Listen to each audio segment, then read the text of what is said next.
Hey everyone, welcome back for another deep dive.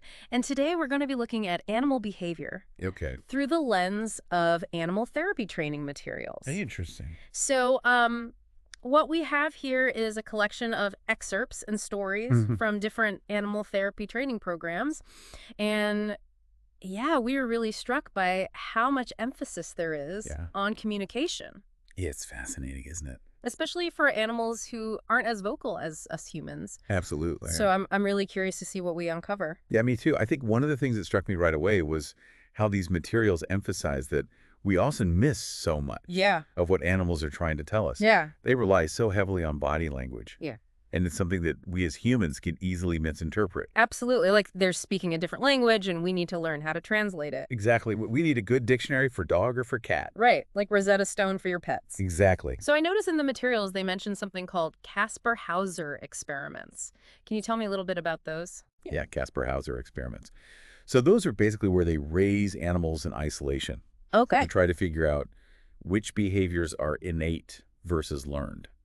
Okay. So it's a way to explore that nature versus nurture debate Mm-hmm. in animal behavior. So, for example, researchers might observe how isolated animals react to certain social cues Okay. or how they develop hunting techniques if they've never been exposed Right. another animal that they would naturally hunt. Mm-hmm.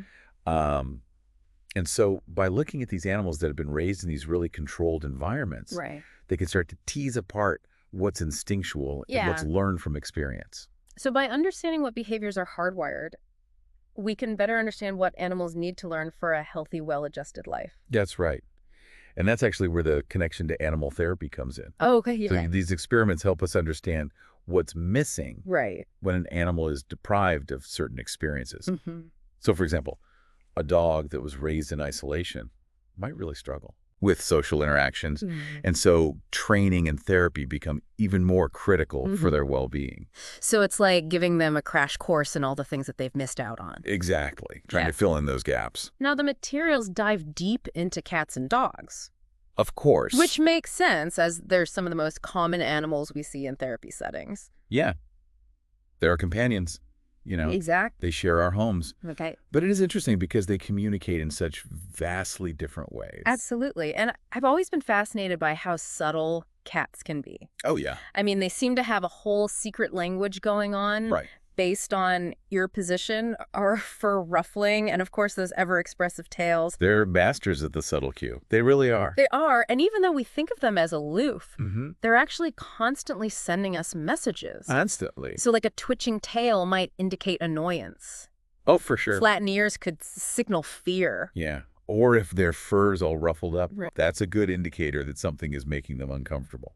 And even a subtle change in their purr can convey a shift in mood. Exactly. So it's all about paying attention to those little nuances. It's a matter of learning to recognize these subtle cues. Right. There's one anecdote in the materials that I just love. It's about a cat reacting to being dressed in a coat. Oh, I can imagine. The cat looked completely bewildered. Yeah. Like, what in the world is going on? Right. Why am I suddenly wearing this? It's funny, It is. but it also highlights how easily we can misinterpret their behavior. For sure. They- What we might perceive as, a harmless act. Right. Or even something cute. Right. Could be really stressful or confusing for the cat. Right. So it really emphasizes the importance of respecting their boundaries. Absolutely. And trying to understand their perspective. It's a good reminder that we need to meet them on their terms, Yes. not ours. Exactly. Now, speaking of understanding their terms, Okay. let's talk about dogs. They're generally more expressive than cats. I think that's probably a safe bet. Yeah. But the materials debunk a common misconception. A wagging tail doesn't always mean a happy dog. Oh, that's so true. It's one of those things we kind of take for granted. Right. We see a wagging tail and we think, oh, the dog's friendly. Yeah. But actually, it's much more nuanced than that. Right. While a wagging tail can indicate excitement, Mm. it can also signal anxiety or even aggression. Wow. It's really important to consider the speed and the direction Right. and the overall body posture of the dog. So it's not just about the tail. Yeah. It's about the whole picture. Exactly. The whole context. Yeah. So for instance, you mentioned a slow wag Right. could indicate anxiety. Right. Whereas a high, fast wag is more likely associated with excitement or playfulness. Got it. What other subtle cues should we look out for? Well, you might see your dog doing something called a play bow, Okay. where they lower their front body while keeping their rear end up. Yeah. It's adorable. Yeah. And it's often a sign that they want to play. But what's interesting is that this Yeah. same posture is also part of their greeting ritual with humans. That's fascinating. Yeah, It could explain why dogs love to nudge us with their heads. I think so. Like they're saying, let's have some fun. Right, come on, let's play. But understanding dog body language is more than just about these cute interactions. It can be really useful in situations like introducing a stranger Yeah. or navigating a multi-dog household. Absolutely. Yeah. You know, being able to recognize the signs of anxiety or aggression Right. can really help prevent misunderstandings For sure. and potentially dangerous situations. Mm. By learning to speak dog, Right. we can create a safer and more harmonious environment. So it's about being proactive rather than reactive. Yeah. We're not just waiting for problems to arise. We're actively working to prevent them Exactly. by understanding the signals our dogs are sending. Prevention is key.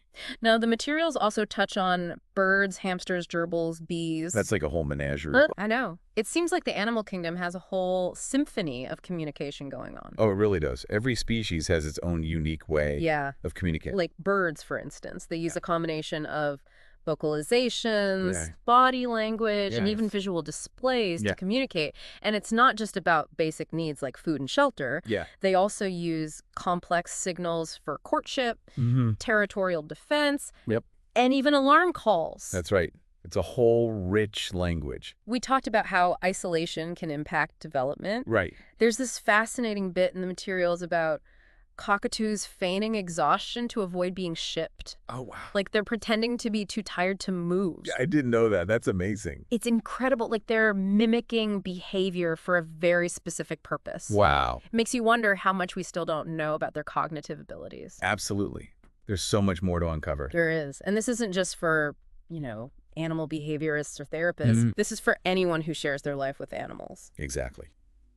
Whether you have a cat, a dog, a bird, or even a fish. Right? Understanding their behavior can help you provide better care Yeah. and build a stronger bond. It's about seeing the world from their point of view. Absolutely. It's amazing how even seemingly simple actions like putting a coat on a cat can be misinterpreted Yeah. if we don't understand their perspective. Yeah. It reminds me of something else that the materials discuss, this idea of learned helplessness. Oh, yeah. It's a bit of a heavy topic, Yeah. but I think it's really important to understand how our actions, Yeah. even well-intentioned ones, Right. can sometimes contribute to this problem in animals. Absolutely. Oh. Learned helplessness occurs when an animal experiences repeated negative situations Yeah. that they can't control. And eventually, they just stop trying to escape or avoid the situation, Yeah. even when opportunities arise. So instead of seeing a way out, they Right. kind of just resign themselves to it. They give up Yeah. because they've learned that their efforts are futile. Even if it's unpleasant or stressful. Exactly. It's like Yes. they've lost hope. Right. And this can have really long-lasting effects Yeah. on their behavior and well-being. The materials give an example of a dog Mm-hmm. that's afraid of walking on certain surfaces, Okay. like a slippery floor. Yeah. And the owner, seeing the dog's fear, might try to coax them forward with Right. treats or even pick them up and carry them across. Yeah, with the best intentions. Right. Yeah. But while these actions are meant to comfort the dog, Right. they can actually reinforce the fear. Exactly. Yeah. Because the dog learns that the surface is something to be avoided, Okay. and their fear response is validated. So they're not actually learning to cope with the fear. No, they're learning that the fear is justified. Right. And this fear can even generalize to other situations. Absolutely. It can create a pattern of anxiety and avoidance. It becomes a vicious cycle. Yeah, and that's why understanding the underlying causes of behavior is so crucial in animal therapy. We need to address the root of the problem, Right. which is the fear itself. Not just the symptoms. Exactly. Not just managing the symptoms. So how would an animal therapist approach something like a fear of slippery floors? It often involves a combination of desensitization Okay. and counter-conditioning. So desensitization. That means gradually exposing the dog to the feared stimulus, Oh, okay. in this case the slippery floor, Right. at a pace that they can handle. So baby steps, essentially. Exactly. We're not throwing them into the deep end, Right. but slowly introducing them to the thing they fear. Okay. And that's where counter-conditioning comes in. Okay. We pair the scary thing with something positive, like treats or praise, Okay. to change the dog's emotional response. So over time, they learn to associate the previously scary thing Yeah. with something enjoyable. It's almost like rewiring their brain. It is. It's like creating a new Watch me association. create a new association. Instead of fear, they start to feel anticipation or even excitement. That's really interesting. It makes me think about another fear that many dog owners are familiar with, vet visits. Oh, yeah. I've definitely seen my share of dogs who get really anxious at the vet. Vet visits can be incredibly stressful for animals. Think about it. They're in a strange environment with unfamiliar smells and sounds. Yeah. And then they're subjected to poking, prodding, Right. and sometimes even painful procedures. It's no wonder they develop a fear response. It's a lot to handle. Yeah. The materials talk about early and gradual acclimation as being key to preventing this fear. That's right. Taking your puppy or kitten for simple happy visits to the vet clinic can make a world of difference. So these visits involve no exams or procedures. Nope, just treats and praise and positive interactions with the staff. So they learn to associate the vet with good things. Exactly. Instead of scary things. And continuing these happy visits throughout their lives can help maintain that positive association. It's a simple but effective way to reduce stress and anxiety for everyone. For sure. For the animals, for the owners, for the vet staff. Now, speaking of unexpected anxieties, the materials also mention this really fascinating phenomenon that can occur in multi-cat households after one cat has been to the vet. Oh, yeah, this is interesting. So the other cats react negatively to the one that went to the vet. Exactly. Even cats who previously got along well can suddenly become aggressive or fearful toward the returning cat. Why is that? Well, it's because cats rely so heavily on scent for communication and identification. So when a cat comes back from the vet smelling like disinfectants and all these other strange odors, it can really disrupt their social dynamics. It's like they don't recognize their housemate anymore. Exactly. Their familiar friend suddenly smells like a stranger. Yeah. It must be really disorienting for them. It underscores the importance of understanding how each species communicates and how those signals can be disrupted by these seemingly innocuous events. Like a trip to the vet. Yeah. It makes you realize how much we take for granted in terms of how animals experience the world. For sure. We're always looking at things from our perspective. Right. But we need to try to see things from their point of view. Now, the materials also delve into some specific dog behavior problems, including aggression. Yeah, that's a big one. Yeah, and that's something that I think a lot of dog owners, especially those with multiple dogs, might find really helpful. Aggression in dogs can be a complex issue. Yeah. With lots of different underlying causes. So it's important to distinguish between types of aggression. That's right. Yeah. You know, is it territorial aggression? Yeah. Fear aggression? Possessive aggression? Right. Each requires a different approach. The materials mentioned a case study of a West Highland White Terrier named Bobby, who was displaying territorial aggression. He was guarding his food, his sleeping spots, toys, even female dogs in his exercise area. Wow, he wanted to control everything. It sounds like he was trying to rule the roost. Yeah, he was the king in his castle. But it turned out that a clear hierarchy hadn't been established in the household. Right. And the owner wasn't willing to adjust her behavior to address the issue. So it wasn't just Bobby being a grumpy dog. It was a lack of clarity in his social world. So even with the best animal therapist, if the owner's not on board, it's going to be really difficult to help the dog. It highlights the importance of the owner's role in behavioral therapy. It's a team effort. For sure. Now, getting back to aggression, the materials describe some pretty intense dogfight behavior. There's lots of posturing and signaling involved. Right. Dogs have this complex language of aggression. That includes staring, growling, baring teeth, even air snapping. These behaviors are often ritualized. Meaning they're intended to communicate a threat without actually resorting to physical violence. So it's like saying, back off, I'm tough. Exactly. But without actually throwing a punch. Right. And in many cases, these displays are enough to resolve the conflict without an actual fight. But if the signals are misinterpreted or ignored, things can escalate pretty quickly. So learning to read those warning signs is crucial, Absolutely. both for understanding our dogs and for preventing potentially dangerous situations. And it's important to remember that even in multi-dog households, intervening too early in a dispute can actually disrupt the natural establishment of a hierarchy, which could lead to more conflict down the line. So it's about finding that balance between allowing those natural social dynamics to unfold and ensuring everyone's safety. It's a delicate dance. And the materials emphasize that we as owners play a big role in shaping those dynamics. Absolutely. Yeah. Our behavior, both intentional and unintentional, can influence how our dogs interact with each other and with the world around them. We're not just observers. We're active participants in their social lives. It's a reminder of the responsibility we have as pet owners. It is a big responsibility. But it's also empowering to know that we can create a positive and enriching environment. Absolutely. We have the power to make a real difference. For our animal companions. Exactly. You know, it's fascinating how something like a trip to the vet can really disrupt that social balance in a multi-cat household. It makes me think about another behavior problem that I think can be really tough for both dogs and owners. Separation anxiety. Oh, yeah. I'm sure a lot of our listeners have experienced this firsthand. For sure. It's a common one. So, separation anxiety. It's a distress response that occurs when a dog is separated from their attachment figure, usually the owner. Right. And it goes beyond just, simple clinginess. Right. This is a genuine panic response. Right. It can manifest in destructive behavior, excessive vocalization, or even attempts to escape. Yeah. The training materials really highlight the importance of establishing a secure attachment bond between the dog and the owner.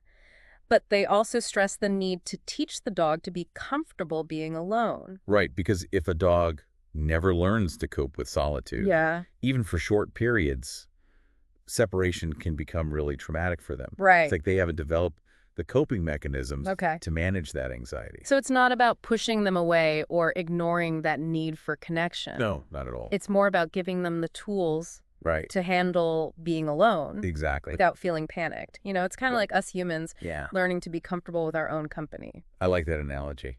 And just like with human anxieties, Yeah. there are ways to help dogs manage separation anxiety. Okay. So things like creating a predictable routine, Okay. gradually increasing the duration of separations. Right. Baby steps. Exactly. And providing the dog with safe and engaging activities to focus on while they're alone. So it's about making being alone a positive experience. Right. Not a punishment. Not a punishment. Yeah. It's about building confidence and independence. Exactly. Which makes me think about another behavior, one that can be really puzzling for dog owners. Hunting. Ah, yes. The call of the wild. The materials describe it as this complex sequence of actions, almost like a ritual. It is.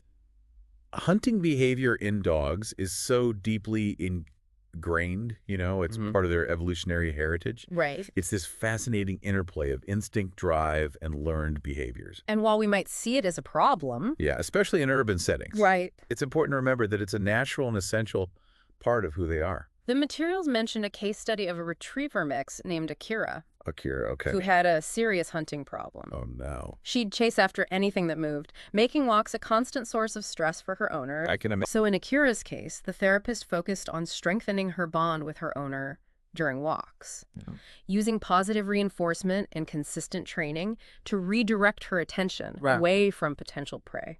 The goal wasn't to suppress that hunting instinct entirely, but to channel it in a more appropriate direction. Right, like teaching her that focusing on her owner is more rewarding than chasing after every squirrel or rabbit that she sees. And the materials also mention that early socialization can play a role in preventing these hunting problems from developing. Absolutely. Yeah. If a puppy is exposed to a variety of animals in a positive and controlled environment, they're less likely to develop that obsessive fixation on hunting them later in life. It's like expanding their worldview. Showing them that there's more to life than just chasing. Exactly. But hunting behavior isn't limited to dogs, is it? Oh, no. Cats are natural hunters as well.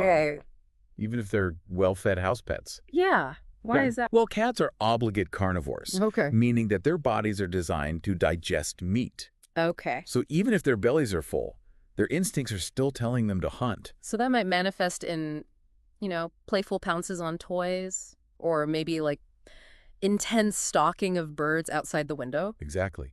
It's a reminder that even though we've domesticated cats, Right. they still retain those primal instincts. And sometimes those instincts can lead to conflict. Yeah, especially in multi-cat households. Right. The materials mentioned how competition for resources like food territory or even attention from the owner can trigger aggression between cats. It's like their own little version of a lion pride.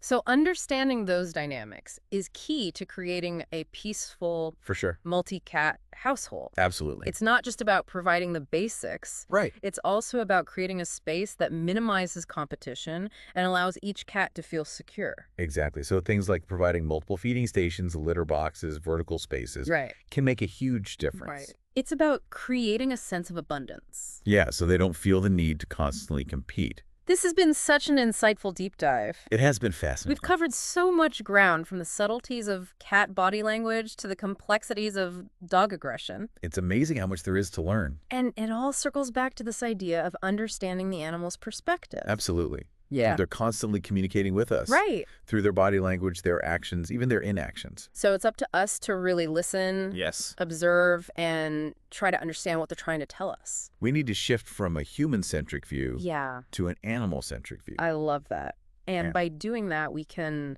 not only improve our relationships with our animal companions, but we can also gain, I think, a deeper appreciation for the interconnectedness of all living beings. Well said. So as you go about your day, be more mindful of the animals around you, both wild and domestic. Observe their behavior. Pay attention to their signals. Respect their boundaries. Appreciate, I think, the richness and the complexity of their communication. Because it's truly amazing what we can learn Yeah. if we just take the time to listen.